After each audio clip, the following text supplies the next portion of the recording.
Hello, and welcome back to Key the Lights here on Princeton Community Television. I'm Misha. I'm Jenny. I'm Rachel. And here with us today we have Karina Aguilar Guerrero, a Princeton University student and a DACA recipient. So to start us off, what is DACA?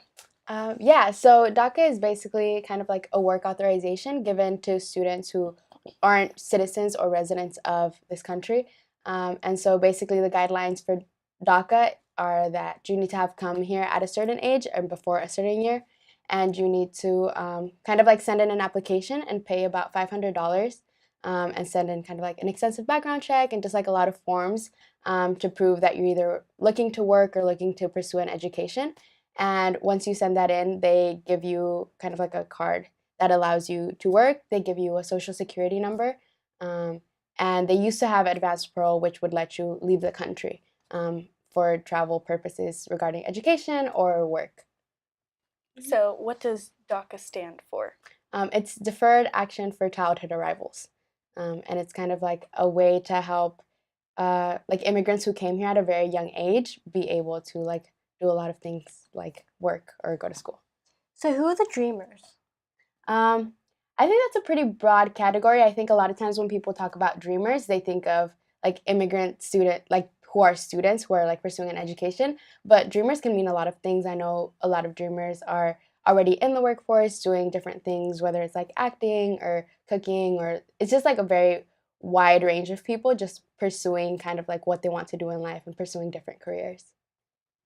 So when did you and your parents come to this country? Yeah, so I came from Mexico with my parents when I was about 3 years old. So I've been here for like 16 years now. So what's one of the most memorable moments of this entire experience? Like something that really sticks out, good or bad? From having DACA, Mhm. I think one of the most memorable things was being able to. Oh, that's a hard question. I think having the opportunity to actually work, because for a long time I didn't know how that was going to work because I didn't have a social security number. And so once I received DACA, I was able to like apply to work a summer job before I started college, and that really gave me the opportunity to save up money for like when I moved out here. So that was really, really nice. So you go to Princeton University. Yes. How do you like it? I'm just curious. Yeah, no, I really enjoyed it. It's definitely tough. It's kind of stressful and kind of a struggle sometimes. And I'm from California, so it's been like a pretty big transition. And this is my second year, so I'm barely like starting to get the hang of things. But the people are really great, and I think it has a lot of different opportunities to just kind of like pursue any interest that you may have. So I'm really enjoying it. And what are you pursuing? I wish I knew. I'm not super sure yet. I'm thinking of, we don't really have minors, but we have certificates. So I want to do a teacher prep certificate and a Latin American studies. But in terms of a major, I think right now I'm deciding between either sociology or history. So what are you involved with in school? Probably too much. So I'm part of Dream Team. I'm one of the co-directors. And so we basically focus on immigration reform and kind of doing things on campus that will help other undocumented students or just like the general population be more informed about like our status and how we can best be supported. And we also do work like outside of Princeton in the community, just trying to get like resources out there and trying to get in contact with the community and like help them prepare for emergencies and things like that.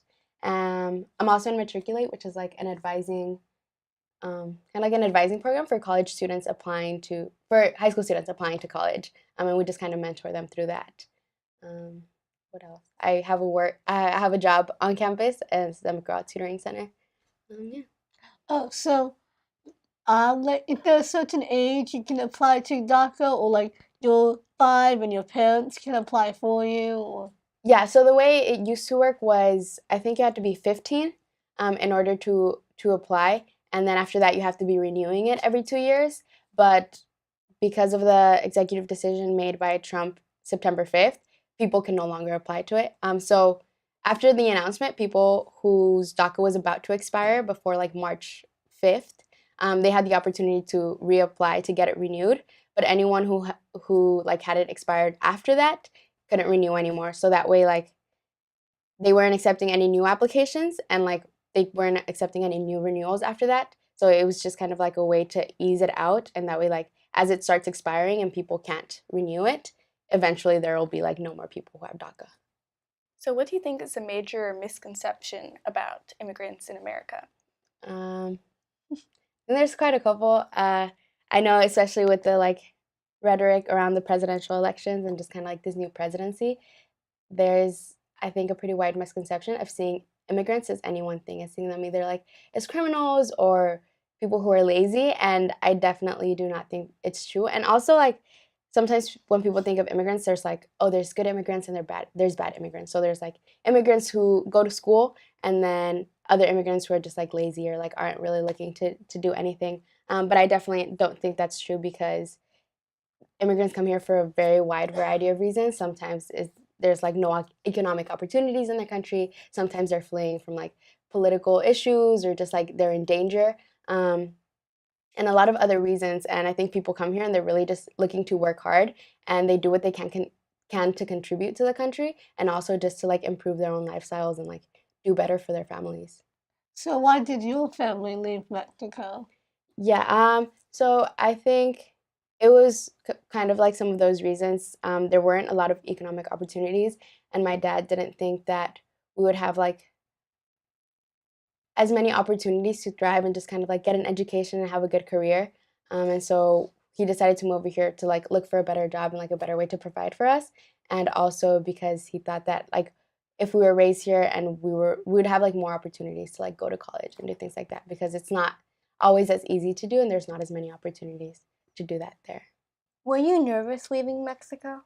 I was really little, so I don't remember much of Yeah. it. My parents say that I actually didn't really want to leave, because I was like, Oh. oh no, like this is my house and my grandparents are here and stuff.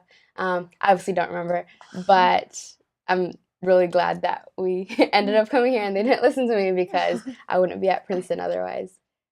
So, how do you think like DACA has helped? I mean, not helped, like changed your life? Has it affected how people treat you? Um, I think so, because I think before DACA, it was a lot harder to talk about being undocumented, because of like those stereotypes and those kind of like misconceptions. And once DACA came out, because this became like part of like being like a good immigrant, and like, oh, people who have DACA are just students or things like that, it felt a little bit easier to be open about my status, because I didn't feel like as judged. I think that's one of the ways. Were there any negative experiences with DACA? Um, I think personally, I fortunately haven't had to face a lot of that. I've been surrounded by a very like really supportive network, both at home and on campus. But I know there are other people that have had negative experiences, either like at protests with other people telling them like that they don't belong here and things like that. But personally, I haven't faced that. So obviously you've gotten involved in spreading the message. So what are some things that you do to help spread these ideas? Yeah, I think a lot of the work for that comes from like the work that I do with Dream Team.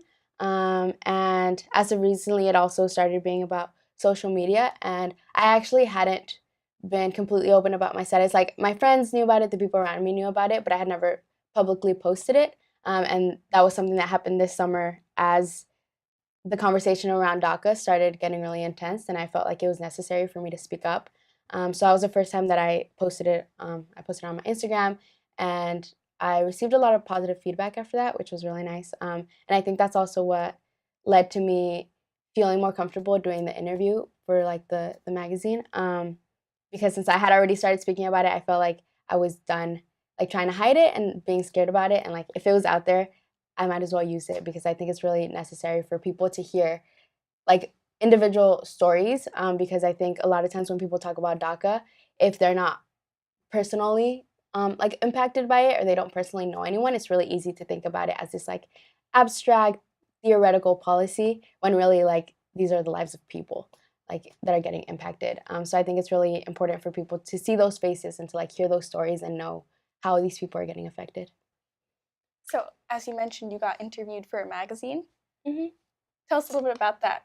Yeah, so People in Espanol wanted to do a cover story on dreamers and just kind of show the different backgrounds that dreamers come from and the different stories, and just like how much of a wide variety we have in like terms of things that we're pursuing and like personal backgrounds and stories. And so they contacted one of the co-presidents for the Latino organization on campus, and they said they were looking for undocumented students in college who would be willing to share their stories. So he contacted me and he was like, if you're interested, let me know. So I told him that I would do it, and that's when he put us in contact, and they told me like, oh, you need to come in this day so we can interview you and do like the photo shoot. So that was a really interesting experience. So, are you planning to get your citizenship in the future or no? Well, I would want to. Right now, there's not really any path to citizenship. I think that's another misconception. Sometimes people think like, oh, you should just do things the right way and like apply to get your citizenship. But you can't just like send in your paperwork and like ask for citizenship. There has to be some kind of like law or amnesty that's passed, and there's nothing in place right now. So there's not really any way for me to apply for citizenship. So hopefully I guess that's kind of what we're pushing for, some kind of law or amnesty that will allow people to apply for citizenship or residency. In your opinion, what do you think is the most important thing about DACA? I think the most important thing, I guess it's amongst one of the things is that it's allowed us to have a voice and really like speak up about these problems. Obviously, it's not perfect. Like, there's a lot of people who were left out of DACA that weren't able to receive its benefits. But I think it's been a great starting point for us to really like get the conversation. Well, not started because this conversation has been happening, but really like push for more and really like help people see the stories and see the people that are impacted by this.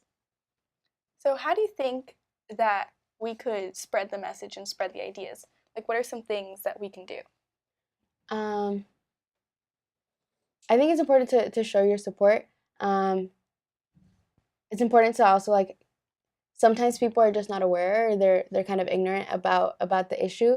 So I think it's important that when you hear somebody talking about it in a certain way, or like stereotyping or generalizing like immigrants in a certain way, like being able to speak up and like clarify that that's not how it is. And I think it's also important to get educated about the kind of bills that are in place that are getting pushed for right now. Like, one of the major things that we're fighting for is the Clean Dream Act, but there's a couple other bills on the table, and I also feel like I need to learn more about this because I obviously don't know all of the details, but I think it's like important to do research and really know what's on the table and how these are different and which is the best option for immigrants.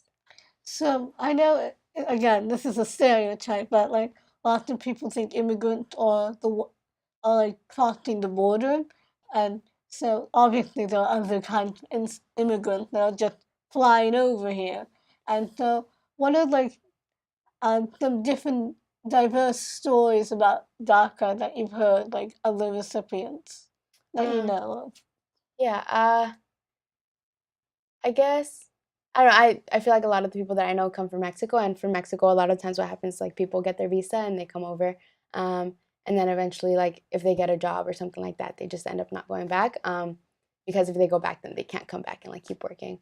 But from other, yeah, I don't know, like, I guess specific stories, but I know people, yeah, people definitely come, like, some people come walking, some people come cars, some people do fly in. Yeah, I guess it just kind of depends. So to what extent has this affected your life? Like, do you see the effect of being an immigrant like on a daily basis, or is it something that you only have to deal with every once in a while? I think it's definitely something that impacts me on the daily basis. It's just something that's kind of on the back of my mind and I'm always aware of. And because it just kind of seeps into many other areas of life. So I think it started even in middle school, like if my class wanted to do a trip to like Washington, D.C. or something like that, feeling like I couldn't do that because I didn't know if I was allowed to fly or like visit another state, because I didn't have like a social security number, like a formal form of ID or anything like that. And it was something I was aware of during high school because I knew that it was going to be harder to go into college because some colleges would look at me like I was an international student, even though I had like gone to school in the United States for my whole life. And then I knew some schools wouldn't give me financial aid because I was considered an international student. And so I think that was something that I was aware of constantly. So it pushed me to work harder to like really increase my chances of getting into college somewhere. And I think even now it's something that I'm constantly aware of, especially now that they've removed DACA, because once my DACA expires, I don't know if I'm going to continue working. Like, work study is part of my financial aid package. So that's something that I need to be able to do. And I don't know how that's going to work. Also, obviously, like being worried about like family members and like people back in my community and like what's going to happen with them, and like the increased rates in deportation. Like, that's obviously a concern. So yeah, I do think that it's something that I think about pretty regularly. So, do you think that besides the federal bills, do you think you can that communities have to start by going state by state, having their own local organization for dreamers, like a little state DACA instead of a federal DACA? I think for there to be change, it's definitely a lot of grassroots works and like community organizations gathering and like the people gathering and really pushing for these changes. So I do think there's power in the people. In terms of like state versus federal, I think there are definitely some things that can be done, because I know California has kind of like passed some bills that make it easier for undocumented people and undocumented students to like go to college and things like that. But even things like getting declared like a sanctuary city or a sanctuary state can make it kind of clash with, like, if there's nothing happening at the federal level, with the federal government not wanting to like taking away from the funds that benefit the state and things like that. So there can be a clash there, which can make it more complicated. You have a lot of friends in DACA? Um, I know I have a couple. I think there's not as many at Princeton, and I don't know. Like, also, like, it's kind of hard to know sometimes because not everyone is super open about their status. But I do have like a pretty solid support system. What's one thing that you wish people knew about the situation?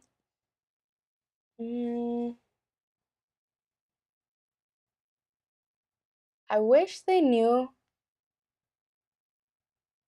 I don't know, how stressful it can be. Because, yeah, because like I said, like sometimes when people aren't directly impacted by it, they don't realize the full extent of it.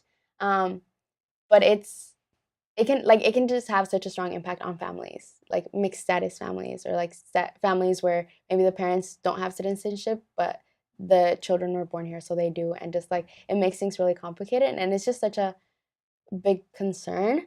Yeah, and so it can just be really stressful, and I just feel like people should be able to empathize with that, and like family is such an important thing, and people should be able to like be with their family and enjoy their family and not have to be concerned and like worried about what's going to happen if they're going to get split up, things like that.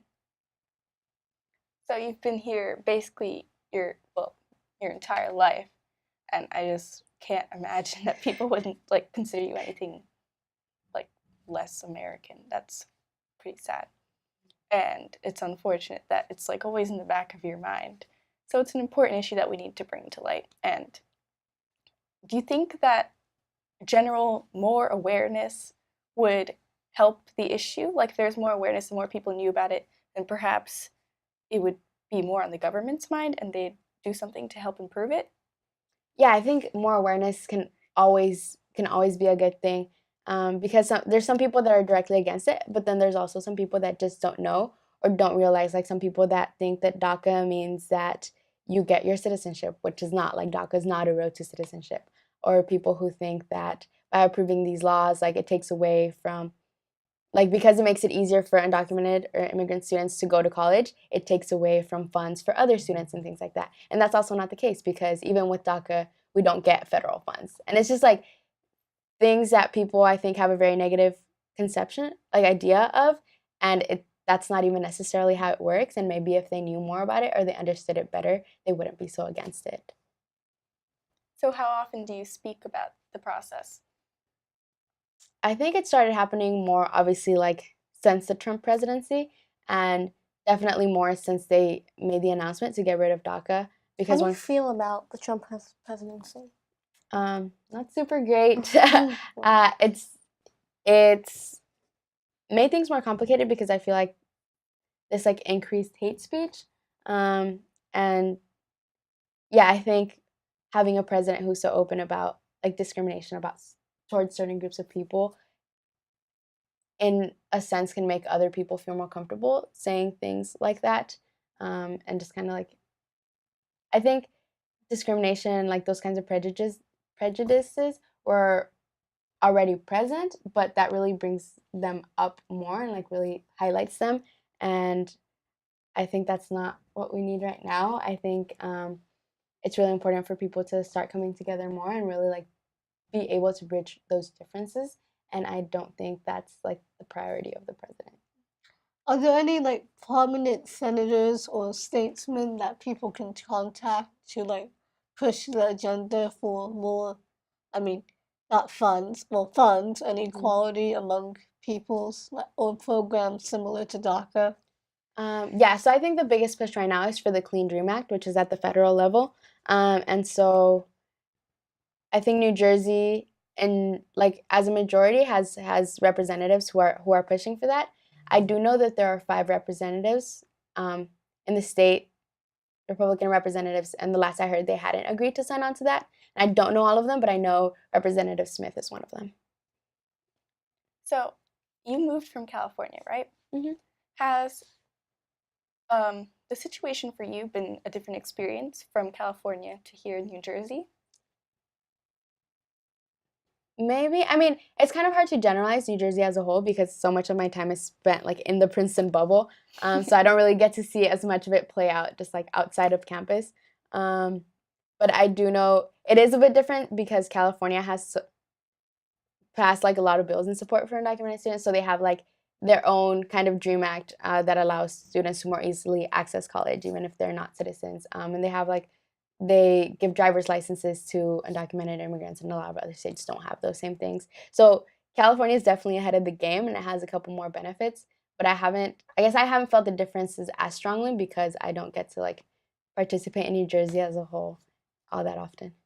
Do you think as like an immigrant, or you feel more connected to your heritage than those that have been, well, born in America and have sort of assimilated? Not necessarily more. I don't think I would say more because I've probably had about the same exposure to like my Mexican connections as people who were born here because I haven't been able to go back in many years. So yeah, like obviously a lot of my sense of heritage and kind of like my connection to my background comes from my parents and like family visiting, and there's a very strong pride in that. But I don't think it's necessarily stronger than people who were born here and have also like a Mexican heritage. So do you speak both Spanish and English? Yes. Does that give you a certain edge in some kind of jobs, being bilingual? I hope so. I mean, so far the jobs that I've applied for don't necessarily require like bilingual work. But maybe in the future, I think so. Especially if I eventually go into teaching, I think it'd be cool to go into a community that speaks both languages and be able to like communicate to students in both. So you're thinking about going into teaching? I think at some point, yeah, probably not right out of college, but eventually I think I'd want to. And how do you find Princeton? I know this is kind of just off topic, but I'm just curious.